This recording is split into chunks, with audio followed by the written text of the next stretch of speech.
few years ago, I signed up for something called a 360 review. If you've ever worked in the corporate world, you probably have heard of this diabolical exercise. It's an anonymous survey with your boss's peers and direct reports, and the idea is to get a panoramic sense of your strengths and weaknesses. I opted for the colonoscopy version of a 360 review, which included my wife, my brother, and 2 of my meditation teachers. In all, 16 people gave hour-long confidential interviews, and I was then handed a 39-page report brimming with blind quotes. I can tell you're looking forward to hearing the results, sadists. But I'm going to make you wait a second because I should give you a little background on me. I used to be an anchorman. I worked at ABC News for 21 years. It was a very stressful job. In fact, I had a panic attack live on the air in 2004 while delivering some otherwise mundane headlines. The good news is that my nationally televised freakout ultimately led me to meditation, which I had actually long rejected as ridiculous. I was raised by a pair of atheist scientists. I'm a fidgety, skeptical guy, and that kind of led me to unfairly lump meditation in with aura readings, vision boards, and dolphin healing. But the practice really helped me with my anxiety and depression, and so my goal became to make meditation attractive to my fellow skeptics by ditching the New Age cliches and liberally using the F word. To my great surprise, this unorthodox approach turned me into a quasi-self-help guru. And a few years into this trip, I decided that I wanted to get a sense of whether my inner work was having outer results. You know, was meditation making me a nicer person? And that's why I signed up for the 360. And now I will tell you about the results. The first 13 pages were dedicated to my sterling qualities. People talked about how hardworking and intelligent I was. Many also said meditation had made me more caring. But then came 26 pages of beatdown. The first blow was that some reviewers noted that I had a penchant for being rude to junior staffers, which was deeply embarrassing. But it only got worse. I was called emotionally guarded, a diva, and an authoritarian. I don't know why that's funny.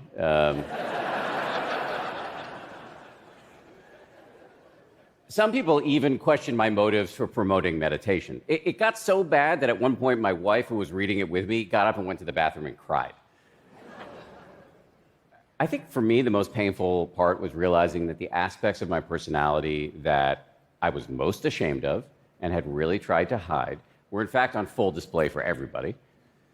And those included my 2 most prominent and problematic demons, anger and self-centeredness. Sorry, I've never talked about this publicly before. Thank you. I thought we weren't supposed to applaud authoritarians here at TED. Bottom line, meditation had helped, for sure, but I clearly retained the capacity to be a schmuck. And I am not alone in this. All kinds of bad behavior have been on the rise. Reckless driving, unruly airline passengers, violent crime, online bullying, workplace incivility, tribal antagonism, even general self-centeredness. At times, it can really feel like our social fabric is unraveling. So after my 360, I decided to do some work on myself and to see if I could also learn some things that by extension might help the species. I pulled every lever at my disposal. I did psychotherapy, communications coaching, bias training, couples counseling, and more. And while I was really grateful to be able to do all of this stuff and all of it helped, I was still finding myself too often getting selfish or snippy. So I signed up for a 9-day silent retreat where I would practice a kind of meditation that has been shown to boost your capacity for warmth. It's called loving kindness, which, as you might imagine, sounded to me like Valentine's Day with a gun to my head. But I was in it to win it. I really wanted to be a nicer person. I kept getting tripped up, though, because the woman who was running the retreat, my teacher, her name is Spring Washam, she kept insisting that if I wanted to be less of a jerk to other people, I needed to start by being less of a jerk to myself, which I thought was the kind of thing you hear from Instagram influencers and spin instructors. So she even went so far as to suggest that when I saw my demons emerging in meditation, I should put my hand on my heart and say to myself, "It's okay, sweetie, I'm here for you." Hard pass. Pasadena. I was not going to do that. But over the ensuing days of nonstop meditation, I did notice that my twin demons were in full effect. My anger had me rehearsing glorious expletive-filled speeches I would deliver to my boss about the various promotions I deserved. My self-centeredness had me writing my own 5-star Amazon reviews for my various books, praising my elegant prose and rugged good looks. And in the face of all of this roostering and rage, I layered on an avalanche of self-criticism. I told myself a whole story about how I was an incurably self-obsessed, cranky monster who had cloven hooves and a retractable jaw. After about 5 or 6 days of drinking from this fire hose, I caved. Mid-meditation, I put my hand on my heart, and while I definitely was not going to call myself sweetie, I did silently say to myself, "It's all good, dude. I know this sucks, but I've got you." This was very strange and embarrassing, but in this moment, I had an epiphany. I realized that my demons were actually just ancient, fear-based, neurotic programs, probably injected into me by the culture or by my parents, and they were trying to help me. It was the organism trying to protect itself. And when I stopped fighting them, they calmed down for a few seconds. I didn't have to slay them. I just had to give them a high five. And this counterintuitive extension of warmth was not, I realized, it was not indulgence, it was radical disarmament.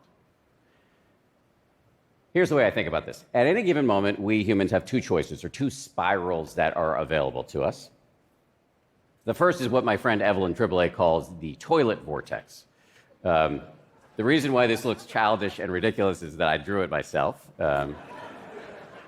It's okay, sweetie, you're good at so many other things.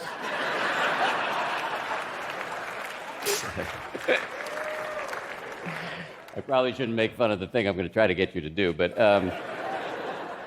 the toilet vortex might start like this. You're picking on yourself because you don't like the way you look in the mirror, or you're unhappy with your level of productivity, or you have failed to achieve ketosis, whatever, and then you take that out on other people, and then you are feeling more miserable, and then down you go. The vastly superior alternative is what I call the cheesy upward spiral. This one was drawn by a professional.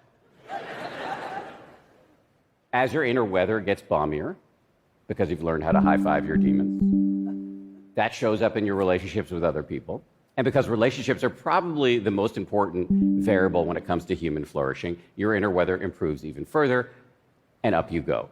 And that is the whole point here. Self-love, properly understood, not as narcissism, but as having your own back, is not selfish. It makes you better at loving other people. And the flip side of this was on full display in my 360. All the ways in which I was torturing myself showed up in my relationships with other people, and as those relationships suffered, so did I. Taken together, my two excellent drawings represent a kind of amateur unified field theory of love. I call it me, comma, a love story. That's a deliberately ridiculous name, but I am actually pretty serious about using the word love. Granted, it's a confusing term because we use it to apply to everything from our spouses to our children to gluten-free snickerdoodles, but I am comfortable embracing the broadness of the term. I consider love to be anything that falls within the human capacity to care, a capacity wired deeply into us via evolution. It's our ability to care, cooperate, and communicate that has allowed Homo sapiens to thrive. And it is a failure to exercise that muscle, it is a lack of love that I think is at the root of our most pressing problems, from inequality to violence to the climate crisis. Obviously, these are all massive problems that are going to require massive structural change, but at a baseline, they also require us to care about one another. And it is harder to do that when you're stuck in a ceaseless spiral of self-centered self-flagellation. Thank you.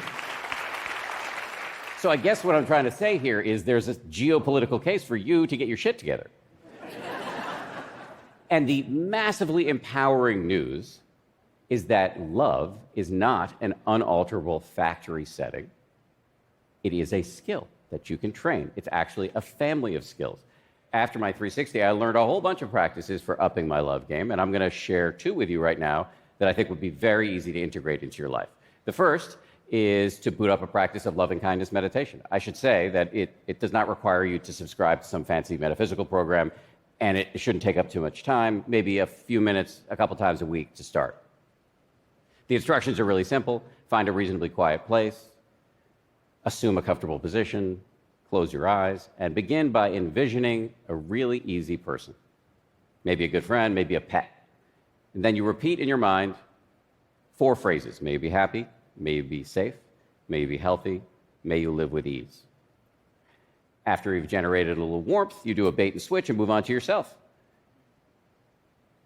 Once again, you conjure the image and send the phrases. After that, it's on to a mentor, somebody who's helped you in your life, then a neutral person, somebody you might overlook, then a difficult person, probably not hard to find, and then we finish with all beings everywhere.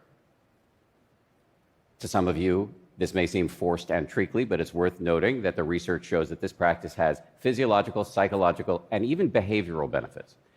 The other practice I'm going to recommend is to start consciously counter-programming against your inner critic.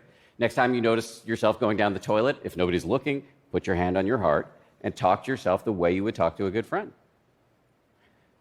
For ambitious people, this may be a little scary. You might fear it's going to erode your edge, but research shows that this process of replacing your sadistic inner tyrant with a supportive inner coach who has high standards but is not a jerk about it makes you more likely to reach your goals. Now, I will cop to the fact that even though I've now retired from my job as a newsman and am a full-time meditation evangelist, I still go down the toilet on the regular, but I'm much more likely to access the upward spiral these days. In fact, 3 years after my 360, I got another one because I never learn. And this one was way different. People gushed about how much I had changed as a friend and a mentor and a colleague. They talked about specific meetings where I used to be a prosecutor and was now delightful. One person said his ego is shrinking, which I think was a compliment. And another person said he's finding his heart, which the new me let pass.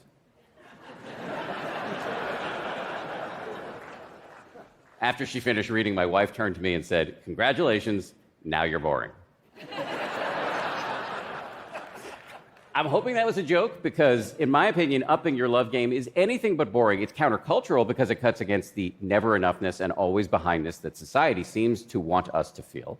It's courageous because it's hard to look at your demons. And it's happiness producing because when you high five your demons, they don't own you as much. And all of that makes you more generous and more available. If that sounds grandiose or touchy-feely to you, let me put it to you another way. The view is so much better when you pull your head out of your ass. Thank you very much.